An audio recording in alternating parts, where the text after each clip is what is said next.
ગીર સોમનાથ જિલ્લાના વેરાવળમાં પણ મેઘરાજાની તોફાની બેટિંગ જોવા મળી છે। ગાજવીજ સાથે વેરાવળમાં ધોધમાર વરસાદ પડ્યો છે।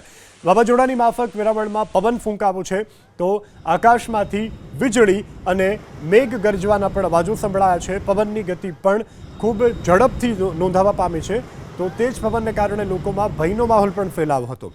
આ દ્રશ્યો ગીર સોમનાથના વેરાવળથી અમે આપને બતાવી રહ્યા છીએ કે જ્યાં તોફાની બેટિંગ કરી છે આજે વરસાદે।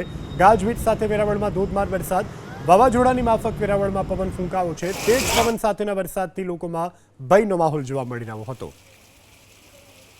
તો દ્રશ્યોમાં જોઈ શકાય છે કે પવનની ગતિ પણ સારા એવા પ્રમાણમાં નોંધાય છે। વરસાદ પણ સારા એવા પ્રમાણમાં નોંધાવો છે તો અનેક જગ્યા ઉપર કાટમાળ ધરાશાયી થવાને કારણે અનેક વાહનને પણ નુકસાન પહોંચ્યું છે।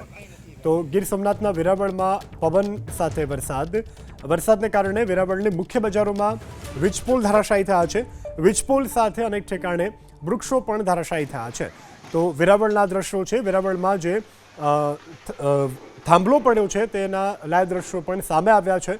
તો અનેક જગ્યા ઉપર કાટમાળ પડવાને કારણે વાહનોને પણ નુકસાન પહોંચ્યું છે, વૃક્ષો ધરાશાયી થયા છે, વીજપોલ ધરાશાયી થયા છે, જેના આ દ્રશ્યો મોબાઈલ કેમેરામાં કેદ થયા છે। વેરાવળની મુખ્ય બજારના દ્રશ્યો છે કે જ્યાં વીજપોલ ધરાશાયી થયો છે। વીજપોલ ધરાશાયી થવાને કારણે વૃક્ષો પણ ધરાશાયી થયા છે। જોકે આ ઘટનાને લઈ કોઈ જાનહાનિના સમાચાર નથી।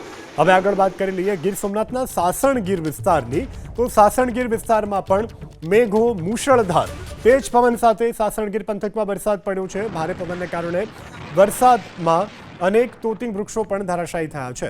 તો સાસણગીરના આ દ્રશ્યો અમે આપને બતાવી રહ્યા છીએ કે જ્યાં તેજ પવન સાથે વરસાદ ફૂંકાયો છે।